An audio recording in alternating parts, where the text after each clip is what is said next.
Hello student, welcome to the Spandan academy class 7th subject Hindi chapter 5।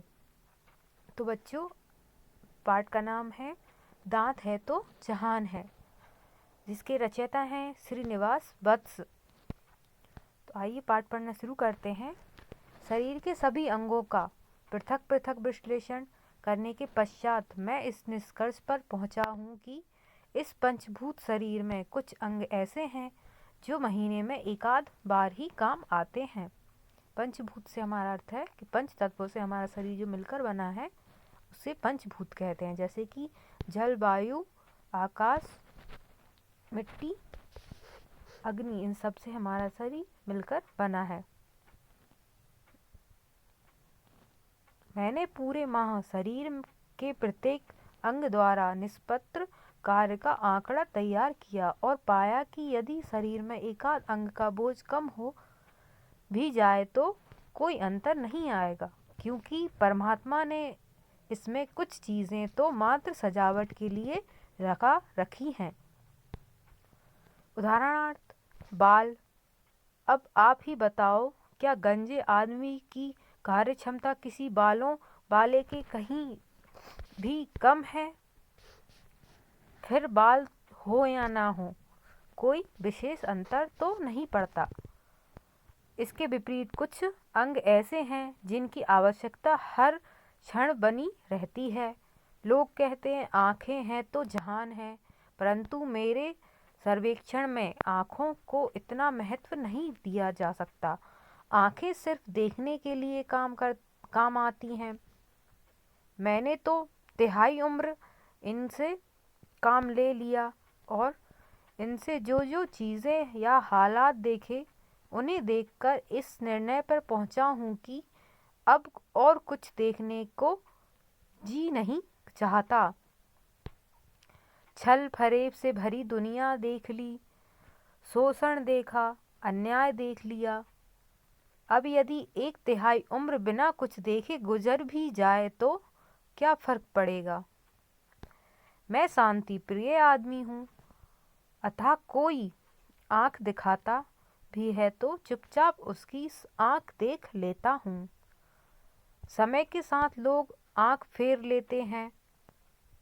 सोचता हूँ यदि आँख ना होती तो मुझे किसी की आँख क्यों देखनी पड़ती?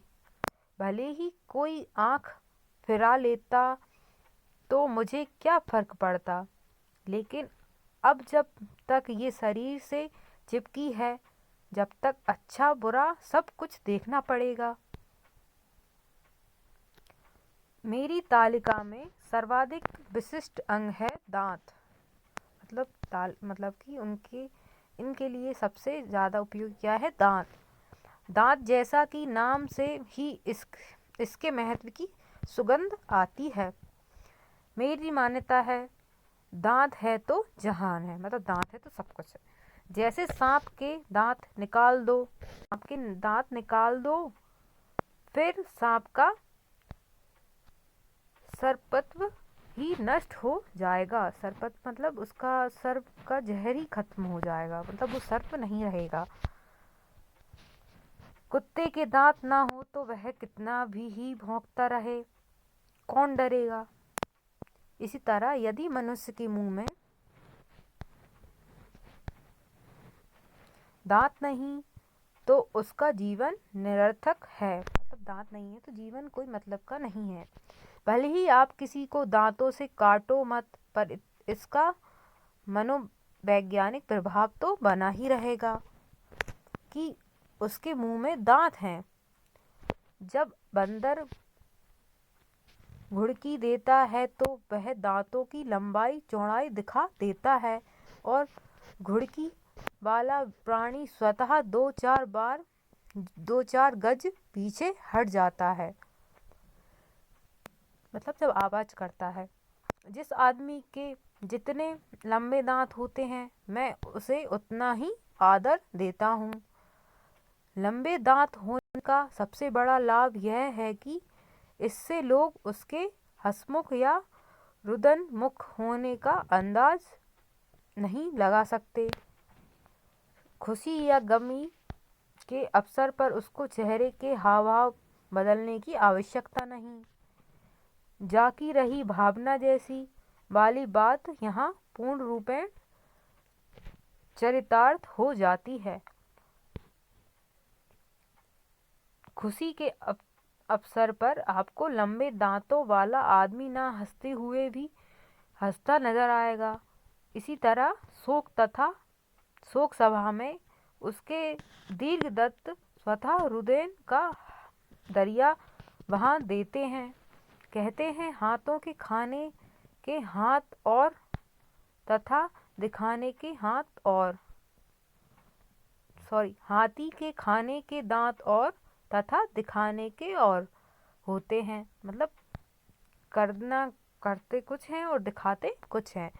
हाथी के दांतों के महत्व को समझा होगा, तभी तो दांतों का डबल सेट लगवाया है। जरूर उसने लंबे दांतों वाले मनुष्य से प्रेरणा लेकर ऐसा किया होगा। दांतों के बिना मनुष्य दांत खिसकाकर हल्का मुस्कुरा पड़ता है ताकि दाता प्रभावित हो। अब यदि दांत ही नहीं होंगे तो खिसकाएंगे क्या? ऐसे ही आश्चर्यजनक दृश्य को देखकर दांतों तले उंगली दबाना आवश्यक है। मतलब कि ऐसा दृश्य देखना जिससे विश्वास ना किया जा सके। तो मतलब उसका अर्थ है दांत, मतलब ये इसमें कहावत है कि दांतों तले उंगली दबाना मतलब असंभव कार्य करना। तात्पर्य हुआ आश्चर्यजनक दृश्य वही व्यक्ति देख सकता है जिसके मुंह में उंगली दबाने के लिए दांत हो। सर्दी का अंदाज दांत किटकिटाने से लगता है। शीतलहर में लोग दांत किटकिटाकर ठंड पर अपना गुस्सा झाड़ते हैं, पर जो बेचारे दंत विहीन हैं वे इस सुख से भी वंचित रह गए। लोग दांतों से सोने चांदी के तार जुड़वाते हैं, दांतों में सोने चांदी के तार जुड़वाते हैं।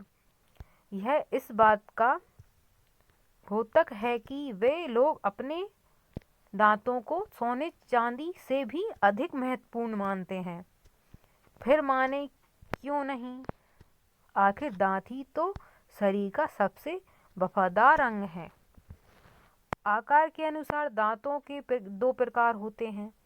प्रथम वे जो मुंह की परिसीमा में समाये रहते हैं तथा यदा कदा ही होंठों से बाहर झांकते हैं। दूसरे वे दीर्घदंत हैं जिनके आवास हेतु होंठ छोटे पड़ते हैं तथा उन्हें अधिकतर समय होंठों से बाहर बिताना पड़ता है।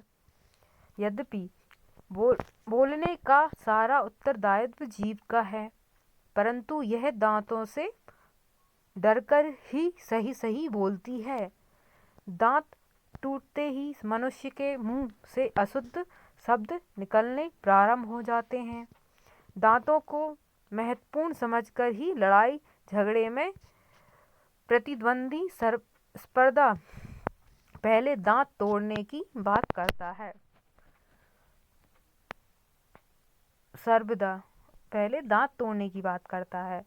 रही शरीर के बाकी अंगों की बात, तो मुझे ऐसी कोई इंद्रिय इतनी महत्वपूर्ण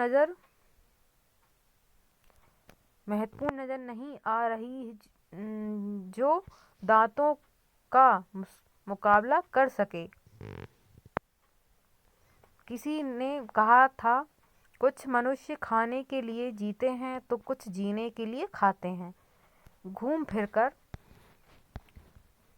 बात तो एक ही हुई कि दोनों खाते हैं और खाने के लिए दांत परम आवश्यक हैं।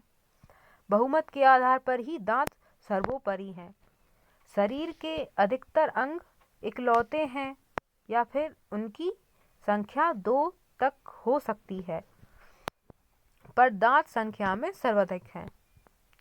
हानि लाभ की पूरी गणना के बाद अब परमात्मा से प्रार्थना करता हूँ कि हे भगवान, भले ही मेरी आँख फोड़ दें, टांग तोड़ दें, पर इस बत्तीसी को सही सलामत बनाए रखें।